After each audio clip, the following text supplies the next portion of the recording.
দেখে নেব খেলার সময় শিরোনাম। ডিপিএল এ ফিক্সিং এর অভিযোগে মিনহাজুল আবেদিন সাব্বিরের শাস্তির সুপারিশ আকুর। শুধু ক্রিকেটার নয়, ক্লাবের সংশ্লিষ্টতা আছে কিনা খতিয়ে দেখার দাবি সাবেকদের। ম্যানেজমেন্ট থেকে যদি তাকে ইনফরমেশন দেয় যে এটা করতে হবে ওটা করতে হবে, সে আর আসলে কুল খুঁজে না পেয়ে হয়তো দেখা গেলো যে তাকে রং ডিসিশন। ওই ছেলেটা কেন করলো, কারা করালো, এটা তো আপনাকে দেখতে হবে। সিলেটের নেদারল্যান্ড সিরিজের আগে ব্যাটিং ব্যর্থতা টাইগারদের। প্রস্তুতি ম্যাচে লাল দলকে হারালো সবুজ দল। টি-20 ফর্মে চেয়ে এশিয়া কাপ চ্যালেঞ্জিং হবে লিটনদের, বললেন ইমরুল। অক্টোবরের ফিফা উইন্ডোতে থাইল্যান্ডের বিপক্ষে দুটি অ্যাওয়ে ম্যাচ খেলবে নারী দল। সেপ্টেম্বরে শুরু এশিয়ান কাপের প্রস্তুতি, নভেম্বরে ত্রিদেশীয় সিরিজের পরিকল্পনা। সাফ অনূর্ধ্ব 17 নারী চ্যাম্পিয়নশিপে কাল নেপালের চ্যালেঞ্জের সামনে বাংলাদেশ। বড় জয়ের বিকল্প নেই লাল সবুজদের, সামর্থ্যের সেরাটা দিতে চান ফুটবলাররা। এবং চমক দিয়ে বিশ্বকাপ বাছাইয়ের শেষ 2 ম্যাচের জন্য দল ঘোষণা ব্রাজিলের। চোটের কাছে হার মানলেন নেইমার, রাখা হয়নি ভিনিসিয়াস ও রদ্রিগোকে। পরীক্ষা নিরীক্ষার লক্ষ্য অ্যানচেলোত্তির।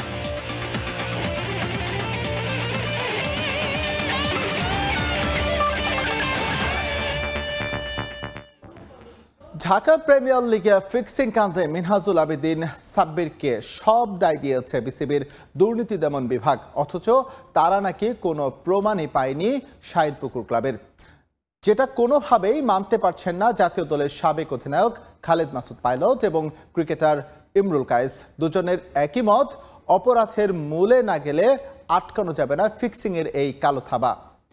কোনো ক্রিকেটারের একার পক্ষে ফিক্সিং করা সম্ভব নয়, অবশ্যই তার সঙ্গে ক্লাব কর্মকর্তা এবং সংগঠকরা জড়িত ছিল বলেও দাবি করেন তারা।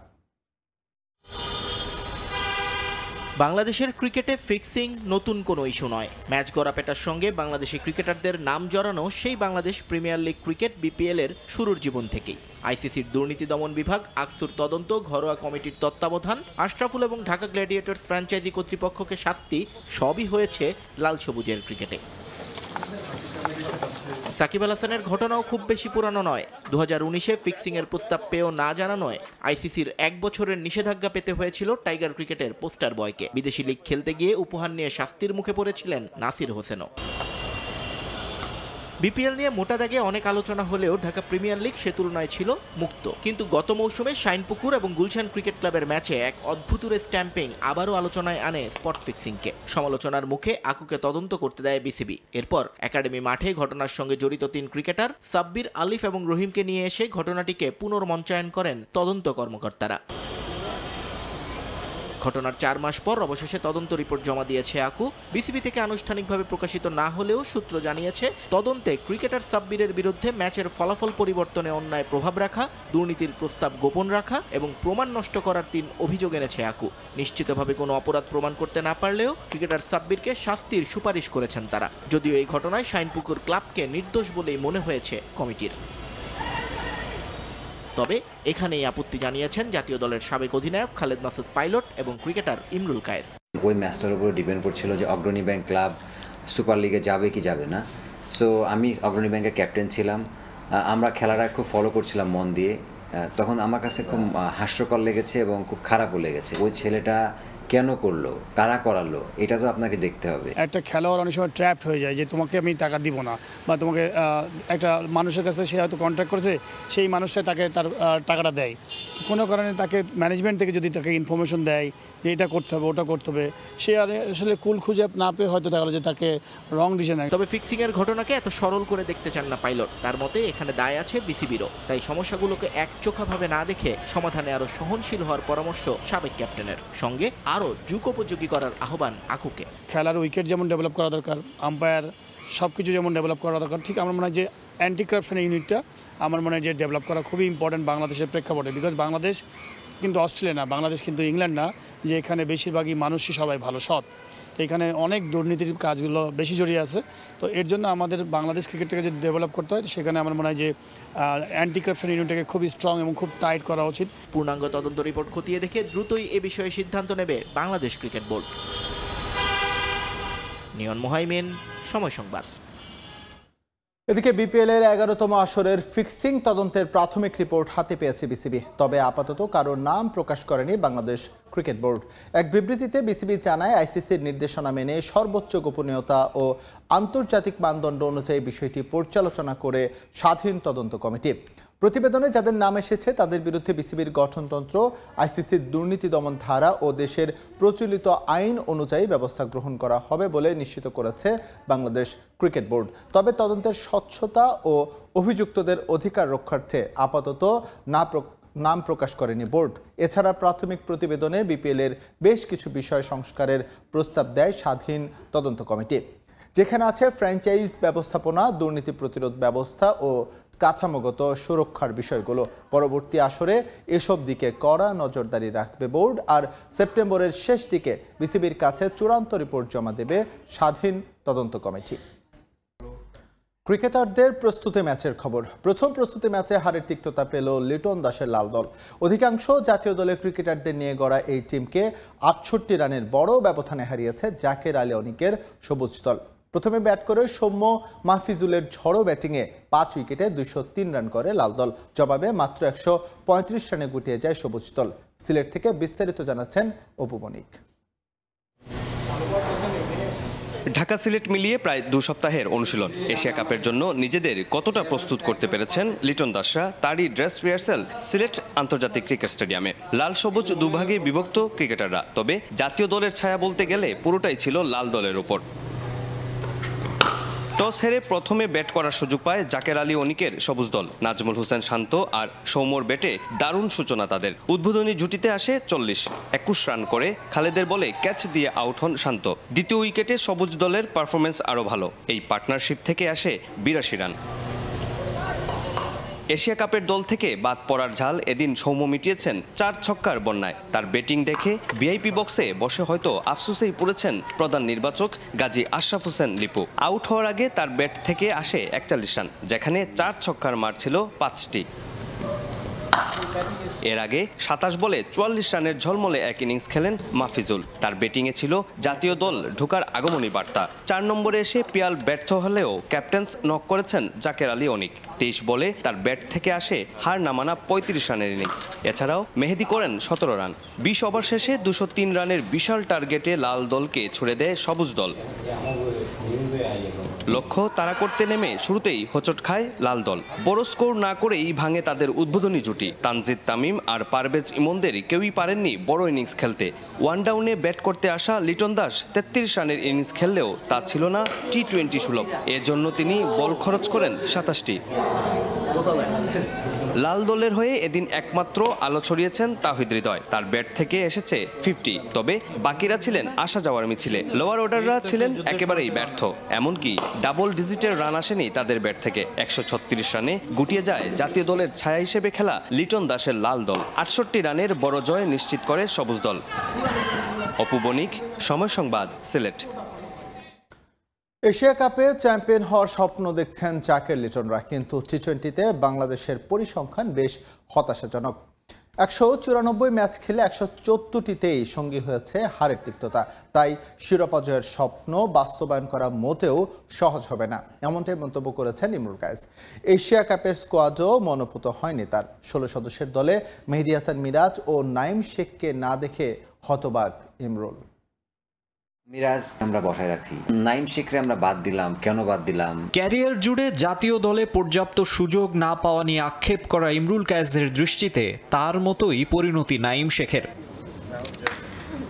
শ্রীলঙ্কা পাকিস্তানের বিপক্ষে সিরিজ ও টপ এন্ড টি-20 মিলিয়ে ৯ ম্যাচে মোটে ১৩৯ রান নাইমের। তবুও ইমরুলের মতে আর একটু সুযোগ দেয়া যেত এই ওপেনারকে। একটা ছেলে ২ বছর ধরে ডোমেস্টিক ক্রিকেটে এত ভালো খেললো, আমরা তার একটা টুর্নামেন্টে একটা ২-৩টা ম্যাচ দেখে আমরা তার বিবেচনা করে ফেললাম যে না, হি ইজ নট ক্যাপেবল। আবার অনেক ছেলেকে আমরা ২-৩টা সিরিজ ২-৩টা বছর টানা কন্টিনিউ করে যাচ্ছি, তারা ফ্লপ করছে, তাদের ক্যারিয়ারটা সেটেল করার জন্য তাদেরকে আমরা আগায় নিয়ে যাচ্ছি। It is not fair. আমরা এই ছেলেটাকে কি আমরা রাখতে পারতাম না এশিয়া কাপে। আমার মনে হয় যে এটা আমরা মানে প্রপার ডিসিশন হয় নাই। মেহেদী হাসান মিরাজকেও এশিয়া কাপের মূল দলে না দেখে হতবাক তিনি। চলতি বছর 5টি আন্তর্জাতিক টি-20তে মিরাজের রান 64, 9-এর ওপর ইকোনমিতে উইকেট নিয়েছেন মোটে 4টি। ডানহাতি স্পিন অপশন হিসেবে শেখ মেহেদীর ওপর অতি নির্ভরতার যৌক্তিকতা খুঁজে পান না ইমরুল। আমরা সবসময় বলি যে সাকিব আল হাসানের যদি কোনো পরবর্তী কোনো আসে রিপ্লেসমেন্ট হয়তো মিরাজ হবে। ভাই এই ধরনের প্লেয়ার যখন আপনার বেঞ্চে থাকবে তখন আপনার টিমে একটা স্ট্রং একটা থাকবে, ব্যালেন্স বেঞ্চ থাকবে। এখন আমরা একজন অফ স্পিনার আছেন, ও ভালো করলে ওরে খেলাতে হবে, খারাপ করলে ওকে খেলাতে হবে, আমার কোনো অপশনস নাই। কে আছে কে নেই সেসব ভেবে এখন আর কি লাভ? দলও তাকাচ্ছে সামনে।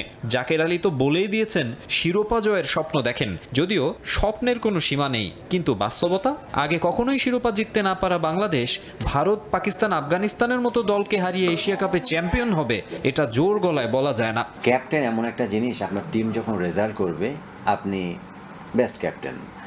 আপনি যদি ওই সাথে যদি আপনি পারফর্মও করেন, দ্যাট মিনস আপনি সুপার ক্যাপ্টেন। আপনি যদি কোনোটাই ক্লিক না হয়, দ্যাট মিনস আপনি যতই মাঠে ফিল্ড প্রেসিং করেন, মাঠ সাজান, এটা আপনাকে সামনে আসবে না। সো ওই দিক থেকে আমরা দিন শেষে আমরা চাই রেজাল্ট। সো লিটন ভালো ক্যাপ্টেন্সি করে মাঠে আমরা দেখেছি, but at the same time তাকে তার পারফরমেন্স এবং দলগত পারফরমেন্স কীভাবে যাচ্ছে এটা দেখতে হবে। অবভিয়াসলি অনেক টাফ বাংলাদেশের জন্য। যদিও মেগা ইভেন্টের আগ মুহূর্তে লিটনের দলকে নিরুৎসাহিত করতে চান না কেউ। অ্যাজ এ টিম হিসাবে খেলতে পারি, অ্যাজ এ ইউনিট হিসাবে খেলতে পারি, ভালো করা সম্ভব। মাকসুম আলম খান, সময় সংবাদ, ঢাকা। আবারও চোটের কাছে হার মারলেন নেইমার। ফেরা হলো না ব্রাজিল দলে। বিশ্বকাপ বাছাইয়ের 2 ম্যাচের জন্য ঘোষিত 25 সদস্যের স্কোয়াডে চমক আছে আরও। রাখা হয়নি ভিনিসিয়াস জুনিয়র ও রদ্রিগোকে। ফিরেছেন মিডফিল্ডার লুকাস পাকেতা। বাদ পড়েছেন ডিফেন্ডার দানিলো ও আলেকজান্ডার রিবেইরো এবং ফরওয়ার্ড অ্যান্টনি। বাছাই পর্বে নিজেদের শেষ 2 ম্যাচে চিলি ও বলিভিয়ার মুখোমুখি হবে 5 বারের বিশ্ব চ্যাম্পিয়নরা। ব্রাজিল দলে নেইমারের ফেরা দীর্ঘায়িত হচ্ছে, সেটা অনেকটা অনুমিতই ছিল। সান্তোসের অনুশীলনে গেল বৃহস্পতিবার উরুতে ব্যথা অনুভব করেন সেলেসাও তারকা। পরীক্ষা নিরীক্ষার পর তার মাংসপেশিতে চোট ধরা পড়ে এবং বিষয়টি সিবিএফকে জানায় সান্তোস। ব্রাজিলের বিশ্বকাপ বাছাই পর্বের শেষ 2 ম্যাচের স্কোয়াডে সাবেক বার্সা তারকা যে থাকছেন না সেটা তখনই অনেকটা নিশ্চিত ছিল। এবার আনুষ্ঠানিকভাবে নেইমারকে বাইরে রেখে স্কোয়াড ঘোষণা করলেন কার্লো অ্যানচেলোত্তি। দীর্ঘায়িত হলো সেলেসাও পোস্টার বয়ের জাতীয় দলে ফেরা। সবশেষ 2023-এর অক্টোবরে ব্রাজিলের হয়ে খেলেছিলেন তারকা ফুটবলার।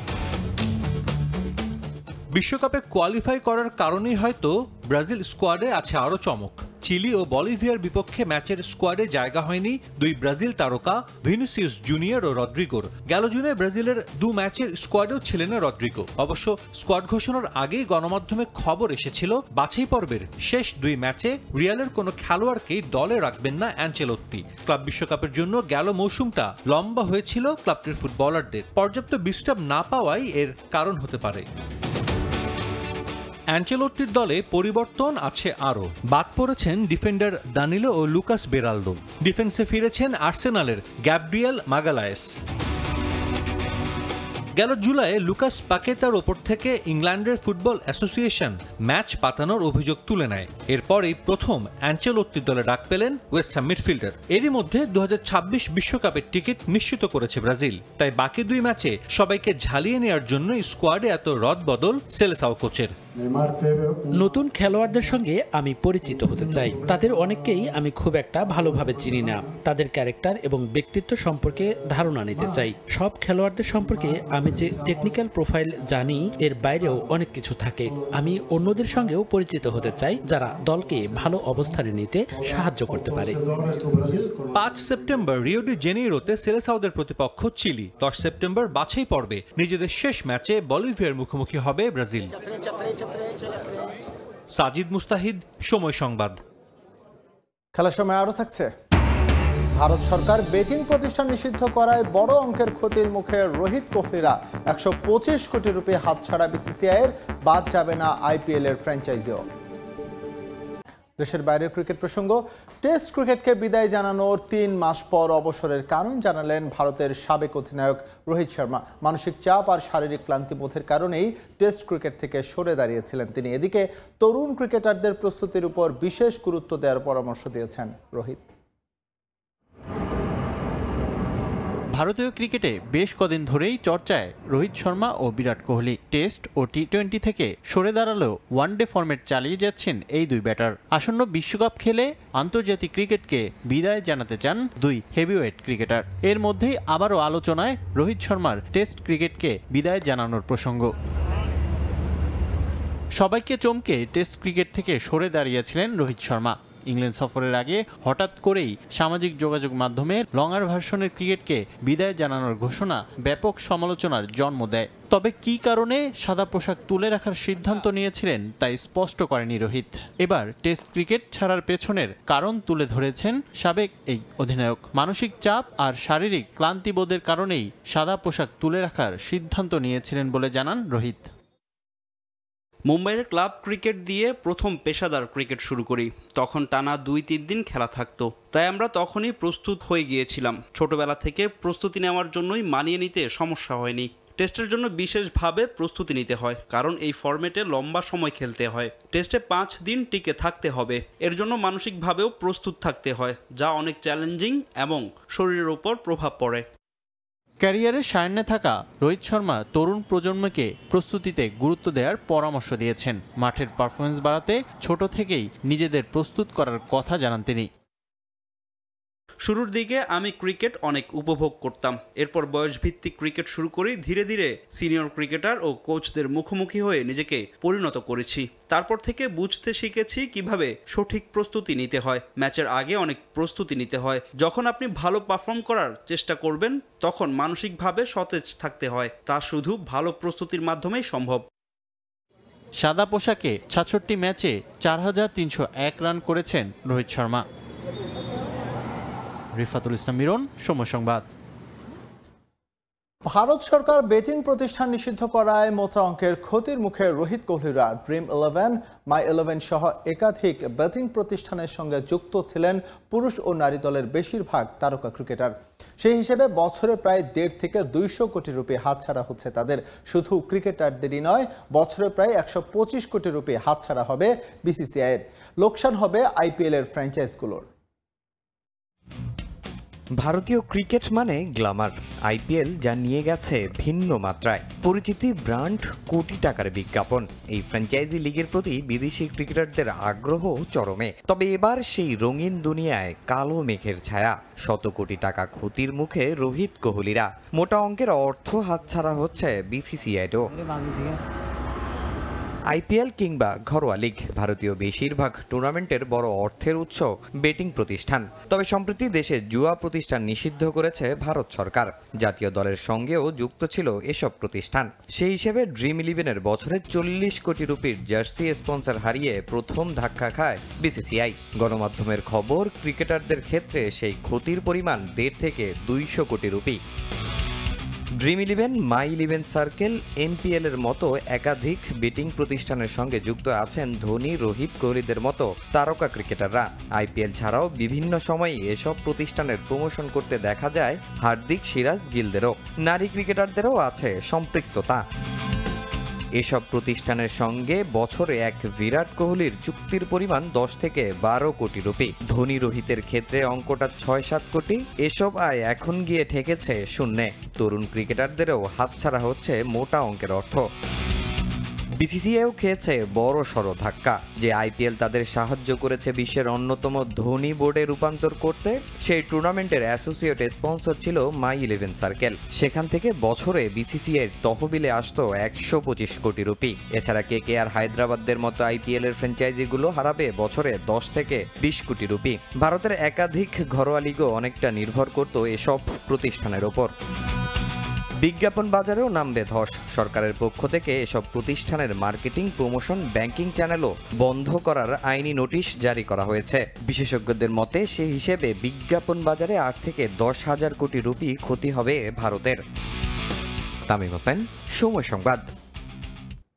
গুরুত্বপূর্ণ ক্রিকেটারদের ছাড়াই অস্ট্রেলিয়া বধের পরিকল্পনা করতে হবে নিউজিল্যান্ডকে। চোটের কারণে লম্বা সময়ের জন্য মাঠের বাইরে ছিটকে গেছেন উইল ওরুক ও ফিন অ্যালেন ও গ্লেন ফিলিপস। এছাড়া অনিশ্চয়তার মুখে অধিনায়ক মিচেল স্যান্টনারও। তাই সিরিজের আগে নতুনদের নিয়ে পরিকল্পনা সাজাচ্ছেন কিউই কোচ। 2004 সাল থেকে দুই কিংবদন্তি ইয়ান চ্যাপল ও রিচার্ড হ্যাডলির নামানুসারে সিরিজ আয়োজন করে আসছে অস্ট্রেলিয়া ও নিউজিল্যান্ড, যেখানে আধিপত্য অস্ট্রেলিয়ার। এখন পর্যন্ত 8 বার সিরিজ জিতেছে অজিরা, আর 4 জয় রয়েছে নিউজিল্যান্ডের। গত 3 সিরিজে অস্ট্রেলিয়ার বিপক্ষে কোনো ম্যাচই জিততে পারেনি ব্ল্যাক ক্যাপস। এবার ঘরের মাঠে শিরোপা পুনরুদ্ধারের মিশন শুরুর আগেই বড় ধাক্কা কিউই শিবিরে। অজিদের চ্যালেঞ্জ জানানোর আগে চোটের সঙ্গে লড়াই করতে হবে নিউজিল্যান্ড দলকে। অক্টোবরে ঘরের মাঠে অস্ট্রেলিয়াকে 3 ম্যাচে টি-20 সিরিজে আতিথ্য দেবে নিউজিল্যান্ড। সিরিজ শুরুর 1 মাস আগে দুশ্চিন্তায় পড়েছে কিউইরা। এই সিরিজে বেশ কিছু গুরুত্বপূর্ণ ক্রিকেটারকে পাচ্ছে না নিউজিল্যান্ড। চোটের কারণে এই সিরিজের বাইরে থাকবেন pacer Will O'Rourke, Glenn Phillips ও ফিন অ্যালেন। অন্তত 3 মাসের জন্য মাঠের বাইরে ছিটকে গেছেন ওরুক এবং ফিন। স্ক্যান রিপোর্টে পিঠের নিচের অংশে ফ্র্যাকচার ধরা পড়েছে ওরুকের। চলতি মাসে জিম্বাবুয়ের বিপক্ষে প্রথম টেস্টে ইনজুরিতে পড়েন এই পেসার, তাই লম্বা সময় তাকে পাচ্ছে না নিউজিল্যান্ড। একই সিরিজে চোট পেয়েছেন গ্লেন ফিলিপস। বর্তমানে পুনর্বাসন চালিয়ে যাচ্ছেন তিনি। ডান পায়ে অস্ত্রোপচারের কারণে অন্তত 3 মাস খেলতে পারবেন না তিনিও। এদিকে দ্য 100-এ খেলতে গিয়ে কুচকিতে ব্যথা পেয়েছেন মিচেল স্ট্যান্ডনার। সার্জারি সম্পন্ন হলে অন্তত 1 মাস বিশ্রামে থাকতে হবে তাকে। তাই অস্ট্রেলিয়ার বিপক্ষে বাঁহাতি এই স্পিনারকে পা নিয়েও শঙ্কা তৈরি হয়েছে। তবে অস্ট্রেলিয়া সিরিজে তাকে পাওয়া নিয়ে আশাবাদী কিউই কোচ। স্যান্টনার বিশ্বমানের খেলোয়াড়, আমাদের টি-20 দলের গুরুত্বপূর্ণ সদস্য সে, তাই তাকে স্কোয়াডে রাখা হবে বলে আশা করছি। এরপর তার বিশ্রাম ও পুনর্বাসনের অগ্রগতি দেখে সিরিজের আগের দিন চূড়ান্ত সিদ্ধান্ত নেওয়া হবে। গ্লেন আর ফিনকে হারানো হতাশার, তারা আমাদের টি-20 ব্যাটিং লাইন আপে শক্তিশালী করে। মাউন্ট মঙ্গানুয়ের বে ওভালে 1 অক্টোবর অস্ট্রেলিয়ার বিপক্ষে সিরিজের প্রথম টি-20 ম্যাচে মাঠে নামবে নিউজিল্যান্ড। রিফাতুল ইসলাম মিরন, সময় সংবাদ। এশিয়া কাপে শুধু গ্রুপ পর্বে নয়, নকআউটে মুখোমুখি হলেও সেই ম্যাচে ভারতকে হারাবে পাকিস্তান। চিরপ্রতিদ্বন্দ্বীদের হুঙ্কার দিয়ে রাখলেন পাকিস্তানি পেসার হারিস রাউফ। অনুশীলনের সময় গ্যালারিতে থাকা এক ভক্তের প্রশ্নের জবাবে এমন উত্তর দেন তিনি। আর রাউফের এই চ্যালেঞ্জের পর সুপার ক্লাসিকোর উত্তাপ আরও বাড়ছে। গেল কয়েক বছরে ভারত পাকিস্তান ম্যাচে মাঠের পরিবেশ ছিল ভিন্ন। কোহলি রোহিতদের সঙ্গে বাবর রিজওয়ানদের বন্ধুত্বপূর্ণ সম্পর্ক দেখে আবেগ আপ্লুত হয়েছে দু দেশের দর্শক। তবে পেহেলগাম কাণ্ডে আবারও বিচ্ছেদের সুর। একরকম মুখ দেখা দেখি বন্ধ হওয়ার উপক্রম। ওয়ার্ল্ড চ্যাম্পিয়নশিপ অব লেজেন্ডসে পাকিস্তান দলের বিপক্ষে ভারতীয়দের ম্যাচ বয়কটের মতো ঘটনা ঘটেছে। শিখর ধাওয়ান, হরভজন সিংদের মাঠ ছেড়ে বেরিয়ে যাওয়ার দৃশ্য দাঁড়িয়ে দাঁড়িয়ে দেখতে হয়েছে শহীদ আফ্রিদিদের। আর ওই ঘটনা একরকম আগুনে ঘি ঢালে। এরপর থেকেই দু দেশের ক্রিকেট সংশ্লিষ্টদের পাল্টাপাল্টি বক্তব্যে সম্পর্কের ফাটল আরও বড় হয়। এশিয়া কাপ মাঠে গড়ানো নিয়েও তৈরি হয়েছিল অনিশ্চয়তা, যদিও বাংলাদেশ ক্রিকেট বোর্ডের মধ্যস্থতায় সমাধান হয় সে সমস্যার। ঢাকায় এসিসি এজিএমে ভার্চুয়ালি যোগ দিয়ে ভারত বোর্ড কর্তা জানিয়ে দেন, এশিয়ান শ্রেষ্ঠত্বের লড়াইয়ে অংশ নেবে মেন ইন ব্লু। এশিয়া কাপে একই গ্রুপে 2 জায়ান্ট। 14 সেপ্টেম্বরের বিগ ফাইট নিয়ে কাটা ছেঁড়া বিশ্ব জুড়ে যে কোনো মূল্যে ক্রিকেট ক্লাসিকো জিততে চায় 2 দল। মর্যাদার লড়াইয়ে ছাড় নয় 1 বিন্দু। তবে মেগা ইভেন্টের আগে কিছুটা হলেও ফ্রন্ট ফুটে পাকিস্তান। এশিয়া কাপ মাঠে গড়াবে যে সংযুক্ত আরব আমিরাতে, সেখানেই স্বাগতিক দল ও আফগানিস্তানের বিপক্ষে একটি ত্রিদেশীয় সিরিজ খেলবে মেন ইন গ্রিন। 29 আগস্ট থেকে শুরু হয়ে 7 সেপ্টেম্বর পর্যন্ত চলবে ওই সিরিজ। ইউএইতেই চলছে তাদের ক্যাম্প। বেশ আগে ভাগে যাওয়ায় কন্ডিশনের সঙ্গে ভালোভাবে মানিয়ে নিতে পারছে তারা। সবকিছু মিলিয়ে আত্মবিশ্বাসী পাকিস্তান। পেসার হারিস রৌফ তো একরকম হুঙ্কার দিয়ে রাখলেন সূর্যকুমার যাদবের দলকে। অনুশীলনের সময় গ্যালারি থেকে এক ভক্ত ওই ম্যাচ নিয়ে প্রশ্ন করলে রৌফ বলেন 2 ম্যাচে জিতবেন। মূলত 14 সেপ্টেম্বর গ্রুপ পর্বের ম্যাচের পর নকআউট পর্বেও মুখোমুখি হওয়ার সম্ভাবনা রয়েছে ভারত পাকিস্তানের। সেটাকে ধরেই 2 ম্যাচের কথা বলেছেন পাকিস্তানি পেসার। চিরপ্রতিদ্বন্দ্বীদের এই হুঙ্কার নিশ্চয়ই শুনেছে ভারতীয়রা। মাঠে পাল্টা জবাব দেওয়ার অপেক্ষায় থাকবে তারাও। মাকসুম আলম খান, সময় সংবাদ। মুন্সিগঞ্জে বর্ণাঢ্য আয়োজনে শুরু হয়েছে জেলা প্রশাসক gold cup football tournament. Munshiganj স্টেডিয়ামে উদ্বোধনী ম্যাচে জয় পেয়েছে সদর উপজেলা। তারা 4-2 গোলে সিরাজদিখান উপজেলাকে হারিয়ে শুভ সূচনা করেছে। এই টুর্নামেন্টে জেলার 6টি উপজেলা ও 2টি পৌরসভা মিলে মোট 8টি দল অংশ নিচ্ছে। জমকালো এই টুর্নামেন্টের উদ্বোধন করেন ঢাকা বিভাগের কমিশনার শরফ উদ্দিন আহমেদ চৌধুরী। জেলা প্রশাসনের আয়োজনে ও জেলা ক্রীড়া সংস্থার সহযোগিতায় আয়োজিত এই টুর্নামেন্টের উদ্বোধন অনুষ্ঠানে সভাপতিত্ব করেন জেলা প্রশাসক ফাতেমাতুল জান্নাত। চমৎকার আয়োজনে হাজির হয়েছিলেন কয়েক হাজার দর্শক। 9 দিন ব্যাপী এই টুর্নামেন্টের ফাইনাল হবে আগামী 3 সেপ্টেম্বর। আয়োজনের মধ্য দিয়েই এই ঝিমিয়ে পড়া ফুটবলকে আবারও ভালো একটা জায়গায় পৌঁছে দেওয়া সম্ভব। বিশেষ করে প্রধান অতিথি জনাব শরফুদ্দিন আহমেদ চৌধুরী। খেলার সময়ের শীর্ষ সংবাদগুলো জানিয়ে দিচ্ছি আরেকবার। ডিপিএল এ ফিক্সিং এর অভিযোগে মিনহাজুল আবেদিন সাব্বিরের শাস্তির সুপারিশ আকুর। শুধু ক্রিকেটার নয়, ক্লাবের সংশ্লিষ্টতা আছে কিনা খতিয়ে দেখার দাবি সাবেকদের। ম্যানেজমেন্ট থেকে যদি তাকে ইনফরমেশন দেয় যে এটা করতে হবে ওটা করতে হবে, সে আর আসলে কুল খুঁজে না পেয়ে হয়তো দেখা গেলো যে তাকে রং ডিসিশন নেয়। ওই ছেলেটা কেন করলো, কারা করালো, এটা তো আপনাকে দেখতে হবে।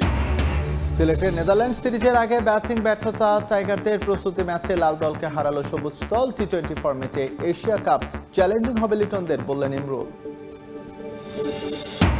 এবং চমক দিয়ে বিশ্বকাপ বাছাইয়ের শেষ 2 ম্যাচের জন্য দল ঘোষণা ব্রাজিলের। চোটের কাছে হার মানলেন নেইমার, রাখা হয়নি ভিনিসিয়াস ও রদ্রিগোকে। পরীক্ষা নিরীক্ষার লক্ষ্য আনচেলত্তির।